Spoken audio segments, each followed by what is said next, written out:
৪৭তম প্রতিষ্ঠাবার্ষিকীতে জনদুর্ভোগ বিবেচনায় র্যালি বাতিল করে দেশজুড়ে বৃক্ষরোপণ ও পরিষ্কার পরিচ্ছন্নতা কর্মসূচি পালন করছে বিএনপি। তারই অংশ হিসেবে দুপুরে রাজধানীর মানিকনগরে জলাশয় পরিষ্কার ও গাছ রোপণ করে ঢাকা মহানগর দক্ষিণ বিএনপি।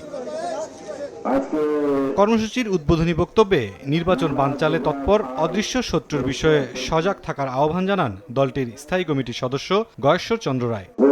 না দিতে পারেন তার মধ্যে একটা ষড়যন্ত্র আছে।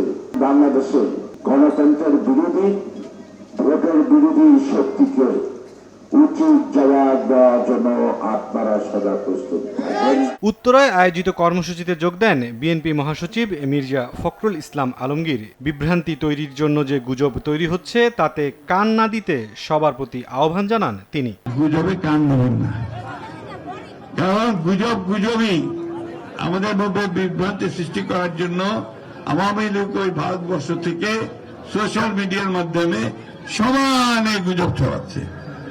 আমাদের মধ্যে কোনো বিভেদ নাই, আমাদের মধ্যে ঐক্য, সে ঐক্য নিয়ে আমরা জয় করব। এদিন সকালে জাতীয় প্রেস ক্লাবে বিএনপির ভারপ্রাপ্ত চেয়ারম্যান তারেক রহমানের কারামুক্তি দিবস উপলক্ষে এক আলোচনায় যোগ দেন দলের সিনিয়র যুগ্ম মহাসচিব রুহুল কবির রিজভী। জাতীয় পার্টি ইস্যুতে তিনি বলেন, ফ্যাসিবাদের অনুসারীদের নিরাপত্তার দায়িত্ব বিএনপির নেয়ার প্রশ্নই ওঠে না।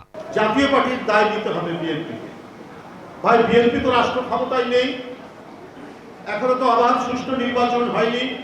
যারা ফ্যাসিবাদকে সমর্থন দিয়ে তাদের বয়ানের সাথে গলায় সুর মিলিয়ে যারা কাজ করেছে, তাদের তো বন্ধুরা আমার আইনের আওতায় অবশ্যই তাদের বিচার জনগণ দেখতে চায়। এ সময় ডাকসুর সাবেক ভিপির ওপর হামলা ন্যাক্কারজনক বলেও মন্তব্য করেন রিজভী। প্রত্যেকে যারা বসে আছেন বা সামনে। মুরসালিন হক জুনায়েদ, সময় সংবাদ, ঢাকা।